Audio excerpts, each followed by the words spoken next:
बिस्मिल्लाहिर्रहमानिर्रहीम। अस्सलाम वालेकुम डियर स्टूडेंट, मैं हूं आपका टीचर मोहम्मद खालिद अली और आज हम डिस्कस करेंगे फंक्शंस।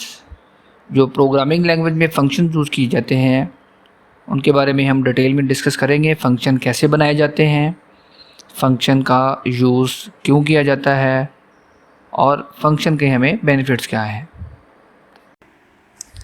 तो चलिए सबसे पहले फ़ंक्शन की डेफिनेशन को देखते हैं। A function is a named block of code that perform some actions. The statements written in a function are executed when it is called by its name. Each function has a unique name. Function are the building blocks of code. C language. Dear student, जब हमने कोई भी task जो है वो हमने बार बार perform करना होता है और उसका कोड जो है वो थोड़ा लेंथी होता है, तो हम क्या करते हैं, एक ब्लॉक बना लेते हैं कोड का और उसको कोई भी नाम दे देते हैं। वो नाम डेफिनेट यूनिक होगा। एक यूनिक नाम से वो हम एक ब्लॉक बना लेते हैं कोड का, उसको हम फंक्शन के नाम से जानते हैं, उसको हम फंक्शन कहते हैं। और जब भी हमें वो ब्लॉक्स, वो स्टेटमेंट्स जो हमने ब्लॉक के अंदर लिखी होती हैं, ज़रूरत पड़ती है एग्जीक्यूशन हम उनकी करवानी होती है हमने किसी भी लोकेशन के ऊपर, तो हम उसके नाम से उसको दोबारा लिखते हैं, मतलब उसको कॉल करते हैं। तो वो फंक्शन की जो बॉडी है, जो ब्लॉक है, वो एग्जीक्यूट हो जाता है। तो फंक्शन बनाने का जो पर्पज़ है, पर्पज़ ऑफ फंक्शन, इसको देखते हैं कि हम क्यों फंक्शन बनाते हैं। The function are use to accomplish the similar kind of task again and again without writing the same code again. यानी कि हमें बार बार कोड लिखने की ज़रूरत नहीं पेश आती। हमें जब भी उस किस्म का हमने को टास्क परफॉर्म करना है, हम वो फंक्शन जो बना हुआ है, हमने वो बनाया हुआ है प्रोग्राम के अंदर, हम उसको दोबारा क्या करेंगे, कॉल करेंगे, उसका पूरा कोड नहीं लिखेंगे। They are use to perform the task that are repeated many time, मतलब कि हम उसको बहुत दफ़ा बार बार रिपीट कर सकते हैं, पूरा कोड नहीं रिपीट करेंगे, जैसे उसका नाम रिपीट करेंगे। तो एक तो हमारा टाइम बच जाएगा कि हमें पूरा कोड नहीं लिखना पड़ेगा। फिर गलती के चांस होते हैं, मिस्टेक्स, एरर्स के चांस होते हैं बार बार कोड लिखते वक्त, तो एरर्स जो है इसकी भी हमारे पास जो है वो बचत हो जाएगी जी। उसके बाद एक छोटा सा कॉन्सेप्ट है कि फंक्शन जो है वो हमें प्रोवाइड करता है स्ट्रक्चर प्रोग्रामिंग अप्रोच, मतलब it is modular way of writing program. The whole program logic is divided into a number of smaller modules और फंक्शंस, मतलब कि हम एक लार्ज कोड को, बड़े कोड को स्मॉल पार्ट में हम डिवाइड करके लिख सकते हैं। इसके बेनिफिट्स क्या हैं?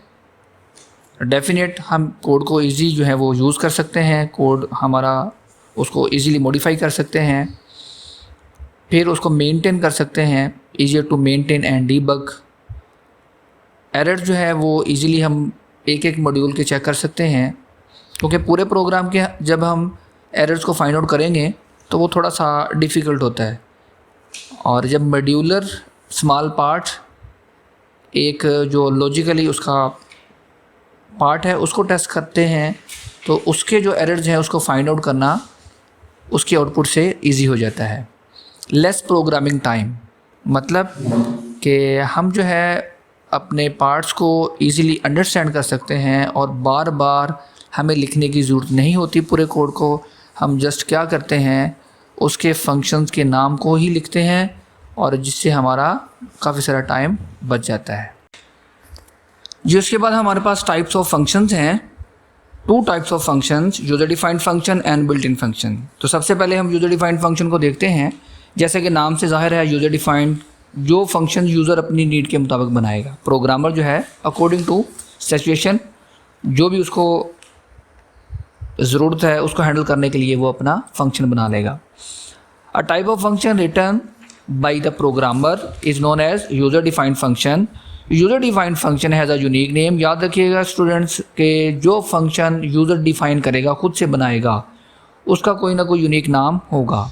यानी कि नेम, सेम नेम वो डिफरेंट फंक्शन के लिए नहीं यूज़ कर सकता। अब program contain many user defined function, बहुत सारे फंक्शंस हो सकते हैं, क्योंकि वो डिफरेंट नेम से उसको बिल्ड करेगा, बनाएगा। These functions are written according to the exact need of user, यानी कि जिस तरह की उसकी ज़रूरत होगी वो एक ब्लॉक बना लेगा, एक फंक्शन बना लेगा, उसको यूनिक नाम देगा। फिर जब भी उसको ज़रूरत पेश आएगी उस तरह का टास्क परफॉर्म करना होगा उसने, जो उसने ब्लॉक बनाया है, कोड बनाया है, वो उस कोड को दोबारा राइट नहीं करेगा, बल्कि क्या करेगा, उसके नेम को यूज़ कर लेगा। वो जो उसने फंक्शन बनाया हुआ है वो दोबारा उसके जस्ट नेम को यूज़ करेगा और उसका टास्क परफॉर्म हो जाएगा। ये सेकंड टाइप ऑफ फंक्शन हमारे पास बिल्ट इन फंक्शन है। A type of function that are available as a part of language is known as built-in function। मतलब इन्हें हम लाइब्रेरी फंक्शन भी कहते हैं, जो ऑलरेडी हमारे कंपाइलर के अंदर मौजूद होते हैं। इसको रेडीमेड फंक्शंस भी हम बोलते हैं। These functions are stored in different header files, make programming faster and easier। C language provides many built-in functions to solve different problem। For example, जिस तरह हम स्क्रीन क्लियर करने के लिए CLR का फंक्शन यूज़ करते हैं, ये भी एक बना हुआ फंक्शन है। हमने इसकी बॉडी को खुद से नहीं बनाया, बल्कि बने हुए फंक्शन को हमने कॉल किया है। उसके बाद scanf फंक्शन है, हम इनपुट यूज़र से लेने के लिए इसको यूज़ करते हैं। उसके बाद हमारे पास printf फंक्शन है, जिसको हम किसी भी डाटा को डिस्प्ले करवाने के लिए यूज़ करते हैं। बिल्ट इन फंक्शन ऐसे फंक्शन जो ऑलरेडी बने होते हैं, रेडीमेड फंक्शंस होते हैं, उनकी बॉडी यूज़र नहीं बनाता, बल्कि वो डिफाइंड होते हैं। जस्ट यूज़र उन्हें कॉल करता है और उन्हें कोई भी टास्क परफॉर्म करने के लिए उनका नेम लिखता है। फंक्शन को कैसे लिखा जाता है, कैसे राइट किया जाता है? The process of writing a function in C language. A function consist of 2 part. मतलब कि फंक्शन के जो 2 हिस्से हैं, एक को हम हेडर बोलते हैं और दूसरे को बॉडी बोलते हैं। Function header and function body. The first line of a function, इसको हम हेडर कहते हैं, एंड द सेकंड जो बॉडी फंक्शन की है, the set of statement which are executed inside the function is known as a function body। The body of functions appear after function header। The statements are written in curly braces। मतलब हमने एक function बनाया है wide show, ये function का header है, और उसके बाद जो ब्रेसेस, कर्ली ब्रेसेस के अंदर हमने 2 फंक्शन यूज़ किए हैं। printf, ये बिल्ट इन फंक्शन हमने यूज़ किए हैं CS Learning 1, इसके अंदर डिस्प्ले करवाया है, और फिर printf the best place for learning. ये जो दोनों हमारे पास जो स्टेटमेंट्स हैं, ये कर्ली ब्रेसेस के अंदर क्लोज हैं, ये फंक्शन की बॉडी हैं। अब जब भी हमने ये दोनों चीज़ें प्रिंट करवानी होगी, हमें लिखना नहीं पड़ेगा इन्हें। हम क्या करेंगे, जस्ट वाइड शो का वर्ड यूज़ करेंगे, मतलब फंक्शन हम लिखेंगे और ये दोनों स्टेटमेंट हमारी प्रिंट हो जाएगी। हमें बार बार इन स्टेटमेंट को प्रिंट नहीं करवाना पड़ेगा। तो फंक्शन हेडर जो उसकी फर्स्ट लाइन है वाइड शो, ये फंक्शन का हेडर है, और जो इसकी बॉडी है वो कर्ली ब्रेसेस के अंदर 2 स्टेटमेंट्स हैं।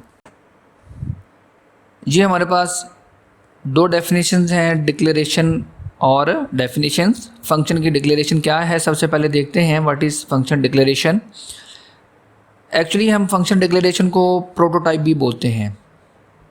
तो function declaration is a model of function. It is also known as function prototype. It provide the information to the compiler. बहुत सिंपल वर्डिंग है। इंफॉर्मेशन प्रोवाइड की जाती है कंपाइलर को about the structure of functions, function के structure के मतलब जो प्रोग्राम में यूज़ होगा, और इसको हम सेमीकोलन से सेपरेट करते हैं, इसको एंड करते हैं इसका। तो चलिए एग्जांपल से मज़ीद इसको एक्सप्लेन करते हैं।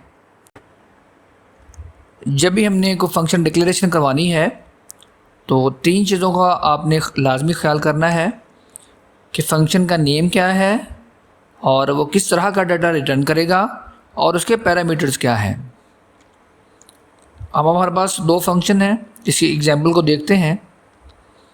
सबसे पहले शो एक फंक्शन नेम है, और वाइड इसकी रिटर्न टाइप है, जो शुरू में वाइड लिखा हुआ है। मतलब कि शो जो फंक्शन है ये वाइड टाइप का डाटा रिटर्न करेगा, और पैरामीटर्स भी इसके वाइड हम कर देते हैं। उसके बाद एक और फंक्शन है हमारे पास क्यूब का, वो इंटीजर टाइप का डाटा रिटर्न करेगा जो शुरू में INT लिखा हुआ है, और जो इसके पैरामीटर्स हैं वो भी इंटीजर टाइप के होंगे। मतलब एक फंक्शन के अंदर 3 चीज़ें होंगी। फंक्शन डिक्लेरेशन करवाते वक्त, डिक्लेयर करवाते वक्त 3 चीज़ों का आपने ख्याल करना है कि वो फंक्शन का नेम क्या है, उसके पैरामीटर्स क्या है, और वो फंक्शन किस तरह की वैल्यू रिटर्न करेगा। जी उसके बाद हमारे पास फंक्शन डेफिनेशन है। A set of statements that explain what a function does is called function definition. कि फंक्शन की जो बॉडी है, जो भी उसके स्टेटमेंट्स है, वो फंक्शन ने जो परफॉर्म करना है उसकी जो स्टेटमेंट्स हैं, उसकी जो एक्सप्लेनेशन है, वो फंक्शन की डेफिनेशन है। तो 3 मेथड है फंक्शन की, जो हम डिक्लेरेशन और डेफिनेशन जो हम लिखते हैं। मतलब जो हमने फंक्शन डिक्लेरेशन करवाई थी उसकी डेटा टाइप क्या होगी, फंक्शन का नेम क्या होगा और उसकी पैरामीटर्स क्या होंगे, और फंक्शन की बॉडी। मेन फंक्शन से पहले हम इसको बना लें, डिक्लेरेशन को और डेफिनेशन को लिख लें। जिस तरह वाइट शो एक फंक्शन है, वो मेन फंक्शन के ऊपर बना हुआ है, उससे पहले बनाया हुआ हमने। दूसरा मेथड है आफ्टर मेन फंक्शन, कि हमने मेन फंक्शन लिखा है, कर्ली ब्रेसेस लगाई है, और उसके बाद हम फंक्शन की डिक्लेरेशन और डेफिनेशन बना दें। यहाँ पर मैंने बॉडी नहीं शो करवाई, जस्ट ये डिक्लेरेशन है और साथ ही जो हम फंक्शन बना रहे हैं तो उसकी बॉडी भी आएगी, मतलब डेफिनेशन भी आएगी कि फंक्शन ने परफॉर्म क्या करना है। और अगर ये दोनों मेथड हम नहीं यूज़ करना चाह रहे हैं, मतलब कि प्रोग्राम के कोड के अंदर हमें ये लगता है कि ये कोड ज़्यादा कॉम्प्लिकेट हो जाएगा, कुछ समझने में हमें प्रॉब्लम्स होगी, तो हम इन्हें सेपरेट फाइल में भी बना सकते हैं, रख सकते हैं, और फाइल को अटैच कर रहे हैं अपने कोड के साथ। इसकी डेफिनेशन और डिक्लेरेशन फंक्शन मेन से पहले, मेन फंक्शन के अंदर, मतलब बाद में, या सेपरेट फाइल में, 3 तरीके से हम फंक्शन डेफिनेशन लिख सकते हैं। जी नेक्स्ट डेफिनेशन हमारे पास है जी, what is function call. The statement that activates a function is known as function call, or function is called with the name, with its name. Function name is followed by the necessary parameters in parentheses. If there are many parameters, these are separated by commas. If there is no parameters, मतलब empty parentheses are used.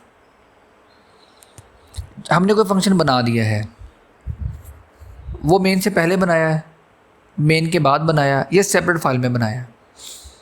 ये एक example देखें, जो white show का हमने function एक बनाया है, ये मेन फंक्शन के ऊपर बनाया है वाइट शो। अब इसके पैरामीटर्स तो नहीं दिए, ये एम्प्टी फंक्शन इसके पैरामीटर्स हैं। वाइट टाइप है इसकी, रिटर्न टाइप शो इसका नेम है, और कर्ली ब्रेसेस के अंदर इसकी एक ही स्टेटमेंट है, व्हाट इज़ फंक्शन। तो ये हमने फंक्शन खुद से डिक्लेयर करवा दिया, इसकी डेफिनेशन और डिक्लेरेशन खुद से बनाया। ये बिल्ट इन फंक्शन नहीं है, ये यूज़र डिफाइंड फंक्शन है। और मेन फंक्शन की जो बॉडी है, जो कर्ली ब्रेसेस है, उसमें जस्ट हमने इसका नाम ही लिखा है। अब हमने print F what is function नहीं लिखा, जिस क्या लिखा है शो, वो फंक्शन हमने लिखा है, ज़रूरी नहीं है अब उसकी डाटा टाइप भी लिखें। अब ये जो फंक्शन हमने दोबारा यूज़ किया, उसके नाम को यूज़ किया है, तो इसको बोलते हैं फंक्शन कॉल।